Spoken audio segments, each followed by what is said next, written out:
Hey, welcome to Tabletop Skirmish Games. I'm Lee, and in this video I'll show you how I painted these miniatures using black magic ink to create a kind of comic book style miniature, and these are the prototype miniatures from a new game called Project Reza.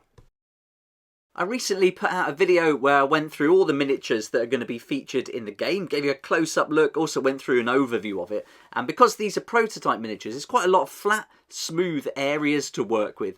And so I wanted to come up with a kind of fun way to paint these, also something a little bit different, test myself a bit.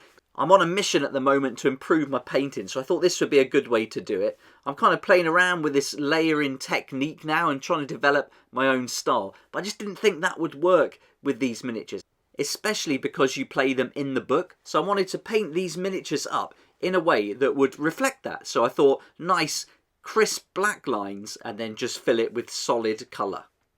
And the maps in the book, they're quite like pale colours, so not too dark, not too deep, but you've got that solid black outline. So I wanted to recreate that on the models.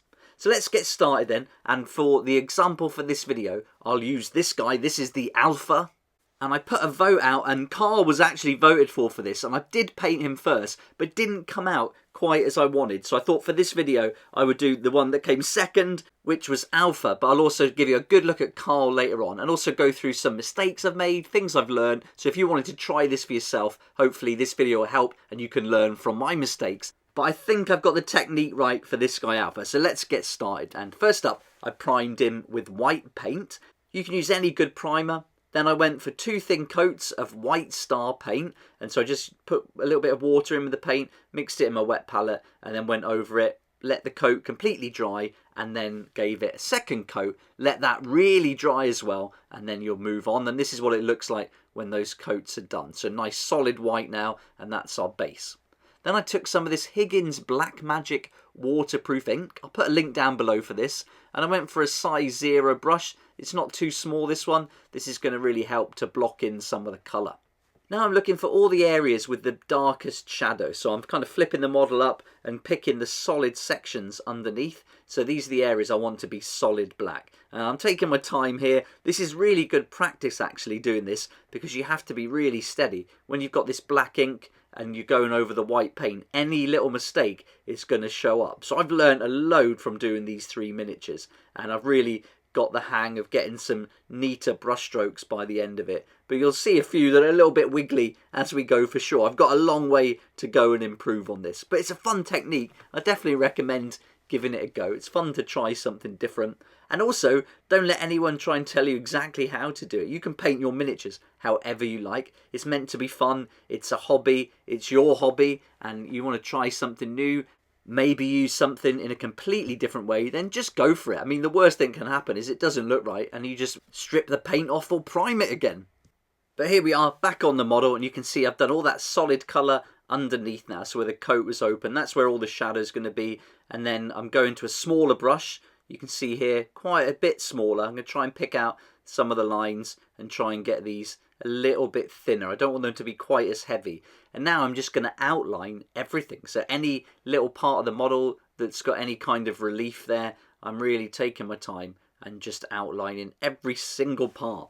Now this has taken me quite a long time. I've done 3 models, and yeah, I've been on it for a good few hours getting these ready. I thought I might stop at 2 even, but I thought no, I'm going to push forward. I'm going to get this right and keep going. So I did 3 models, and yeah, I think they got better as I went on. My lines were getting neater, certainly, and I just found that with this character, because there's a lot of smooth flat area, less is more. And as you'll see later on when I show you Carl up close, you'll see I went a bit too over the top with all the black lines, went a bit heavy, where with this one I just eased back a little bit, and I think it came out a lot more as I had it in my mind, and I think it'll match the book really nicely. But you can see I'm going in all the little recesses, so where you've got the fingers there, and I'm moving the model all the time, trying to make it as easy as I can, trying to get in a nice position. It's a bit difficult trying to film this. I have to like almost move around the camera a little bit with my brush, but I'm always moving the model usually. I've got my hand and my arms braced on the table as well. So I'm trying to keep that model and my arm as still as possible, and then just get those strokes nice and neat. So you can see I'm turning it here, and that's really cool. I'm resting on my hand, so I've got loads of control. I'm not shaking at all. and that's really nice then. There we are, that's a good one. Starting to get the hang of it now. And then this just continues, just keep going around the model, picking out those lines, getting all the reliefs going. I think for one of the models in the future, I'm going to do the colour first though, and then do the black over the top. And I reckon if you were doing a proper comic book style, where you've got the main colour, then the mid-tone, then the highlight, that would be better. You could put all the colours on, and then go around with the black ink and do all the detail work. And then, yeah, I think you'd have a much better idea doing it that way. But anyway, this is the way I've chosen to do this one. And so let's keep going. We're getting in under the chin there, adding that heavy shadow. And now it's time to go for this, the Wargamer Psycho Brush. This is tiny. And I think the good thing with ink is that you can use very small brushes like this and they don't dry up that quickly. It's surprising how much ink is stored on this. And this Higgins ink's really good quality, really strong colour. And so now I'm putting on all little details with this little brush. And as you'll see with Carl later on, I was way too heavy. I did too many black lines. The shading wasn't quite right. But with this, I'm taking my time and I'm going just a little bit under these little buttons. Again, picking out little tiny details, any little recesses or dents, that's going to have some ink. And then I'm also just putting little dots and dashes, almost like a little bit of hatching here and there, just to add a little bit of interest to the model, and then picking out as many of these little details as I can. I started to go a little bit heavy here and I had to chill myself out a bit and just remember the mistakes I made previously, and then here just getting in some of the bigger lines, which is okay underneath because it is going to be a bit darker there. But as we start going around and picking out these, I'm just being really careful not to overdo it now. Around the back of the coat, there's some detailing where you've got some really nice deep shadows, and then I'm linking those up by just curving it slightly at the bottom, and that's not going to make it look so harsh with a line, so it almost looks like it's folded and it's moving around a little bit. So that's the idea there. So you can see I did the lines first and then just added some little curves at the bottom, and he's starting to come together now. Doing not as many black lines I think has worked out a lot better, and once we put the solid colour on, it's really going to work with the book. And there you can see as I tilt him back, he's really dark underneath, and then from the top then it's going to be a little bit lighter as you work down the model. Now I'm putting some details on, and I'm just being really careful here and just moving him round. I'm going to put a little like V shape in the corner there, and then that's just going to give it a little bit of interest. And then what I do is a little line followed by 1 or 2 dots, and I think that looks nice. It breaks it up. And then some places I'll just do 3 lines, each one getting smaller, maybe a few dots here and there as well. Just imagining where there might be little ruffles or little folds, just little bits of shadow. Went a bit heavy there, but it doesn't matter. I'm going to leave it. I'm not going to tidy that up. I do make a mistake on the face later, and you'll see how to correct it, which is pretty straightforward again. And the main thing is not to worry about making mistakes, as I mentioned earlier. It doesn't matter. A lot of it can be fixed quite easily, even when it is solid black against the white like this. Okay, let's do the face then. So I'm going to paint in the main section. So I'm going to do the eye sockets, the nose, or at least where it was, the nose hole, if you like, and then the mouth as well. And as I move the model around, I'm going for the other eye. And this is where I made a mistake. Just a little bit too rough with the brush. And there you go. I've gone too far, gone over the cheek. I've also given him a bit of a stupid grin, and he doesn't have one. So I'm going to get rid of that grin and tidy that face up. Just with a little bit of white paint. You might have to put 2, maybe 3 coats on. And there we are. Just tidy that up. And that's got rid of it already. You can see, really easy to correct. So don't worry about making any mistakes with this. And that's all the black outlining done, and so now we're ready to add some colour.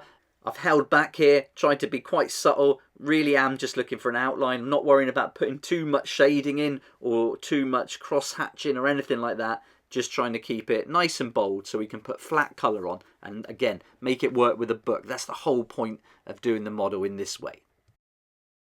Let's go for some Null Oil shade now, and I'm going to use this just to fill in all these little recesses in the base. I was almost tempted to smooth the base with some modelling paste or something like that. I thought, no, let's keep it, let's go with it, and rather than trying to ink each of these squares, I've just used the shade.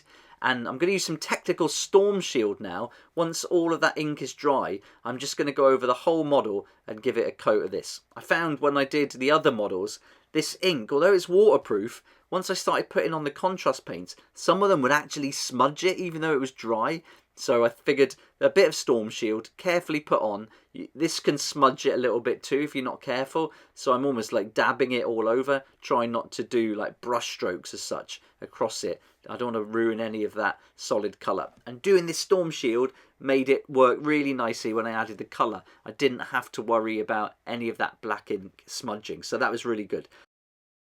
And there you go, he's all protected now. It's time to get going with some colour. So let's begin with some contrast Blood Angels Red.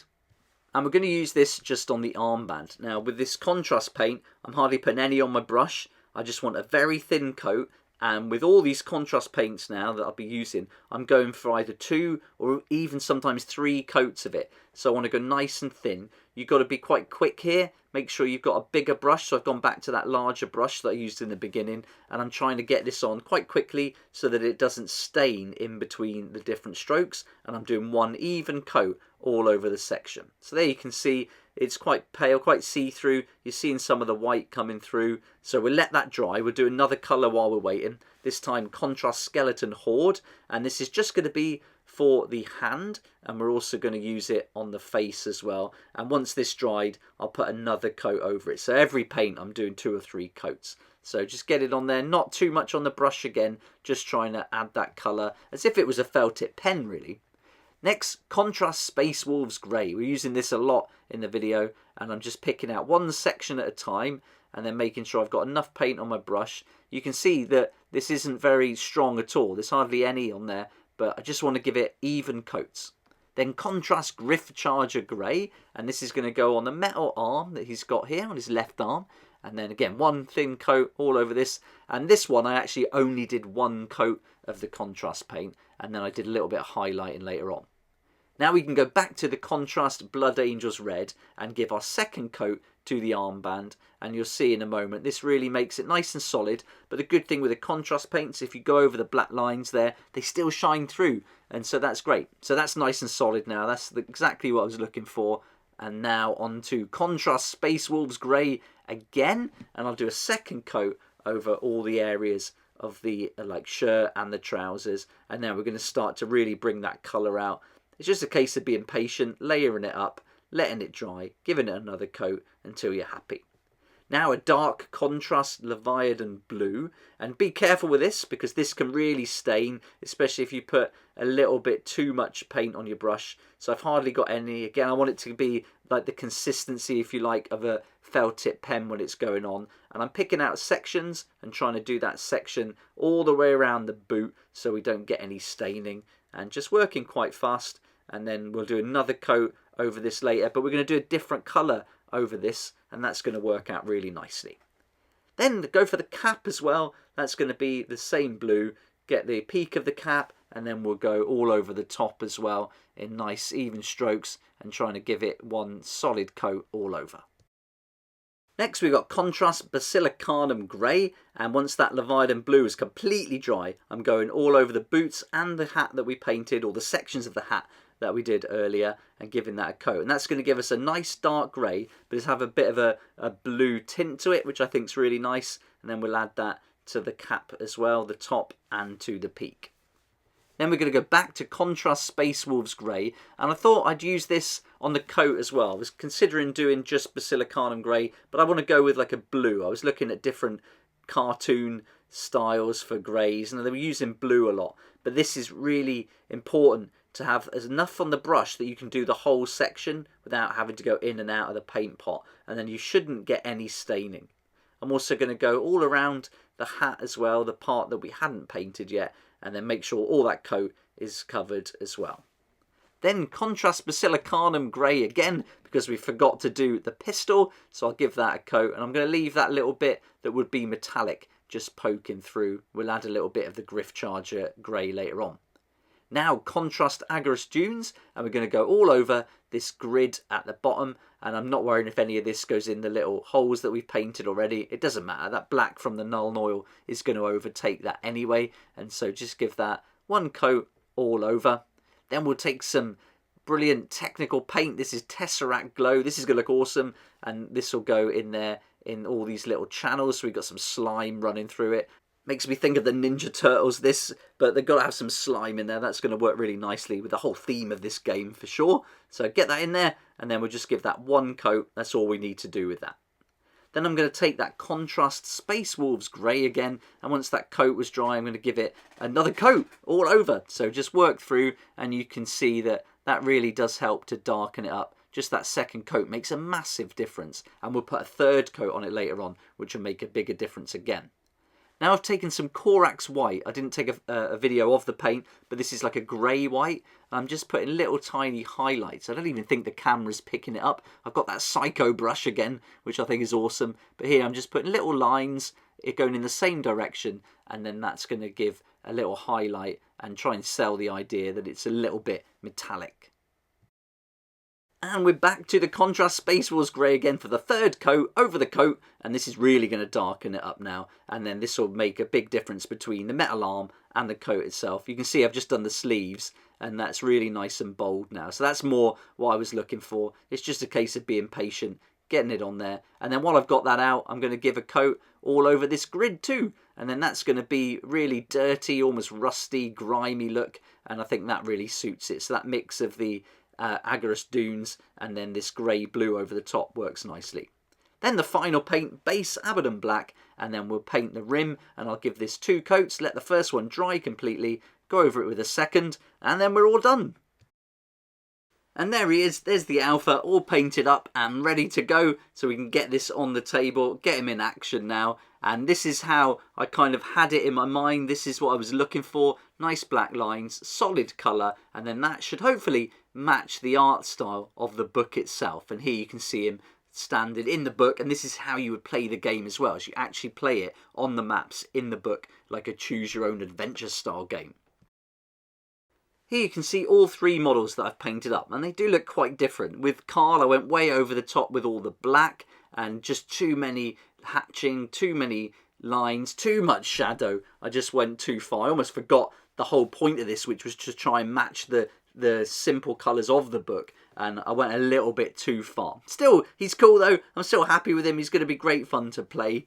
I learned so much from doing that model. Then there was this one, which I actually did as a little test before Carl, just to practice. And I think he's kind of in between the two. So Alpha's nice and crisp. Carl was a little bit too messy and too heavy, where that one is kind of in between.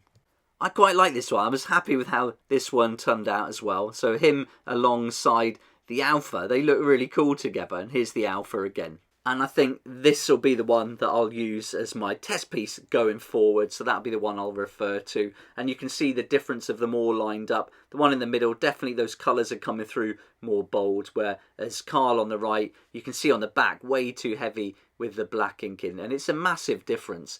From the side though, I quite like that left arm of his. But I think you can see with Carl where some of that ink is smudged, especially on the very small hatching that I did. It's sort of lost it in places, which was a shame, but yeah, still really happy. Got it to this stage with the Alpha, and I'll be using this going forward. And look out for more on this game, as I'll be covering it a lot on the channel. I'll be doing the how to play video very soon, so if you want to find out more about it, definitely go and check out this first video I did.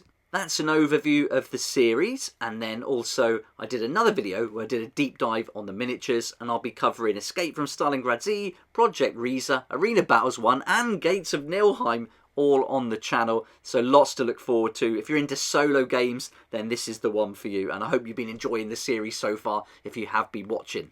Look out for more painting videos for the miniatures from Project Riese, but my next video will be for Moonstone, where I show you how I painted this guy. This is Dim and Dimmer, a giant, and I went for a layering technique here. Had a great fun painting this, and a different style again than what I usually do on the channel. So if you want to watch that, that's going to be up really soon. A massive thank you to Raybox Games for sending out these miniatures, and also to my sponsors and supporters of the channel. And a big thanks to you for clicking on all their links. It really helps, and I'll put the links down for Raybox Games and for everything I've used in the video as well, if you'd like to check those links out. Thanks so much for watching the video. It's a little bit different to what I usually do, but it's really fun to try something new, and I'm trying to improve my painting, so hopefully you'll join me along the journey. And as I work through all these models from Project Riese, hopefully they'll get better each time. So let's wait and see. But thanks again. If you did like the video, it'd be awesome if you hit the like button, subscribe for more videos like this one, and I look forward to seeing you here next time on Tabletop Skirmish Games. Thank you so much to my Patreon supporters for helping me to keep going with these regular videos. I couldn't do this without you, and I appreciate your support so much. If you'd like to join the Patreon community, support the channel, get some great perks at the same time, there's a link down below in the description. It'll be awesome to see you there.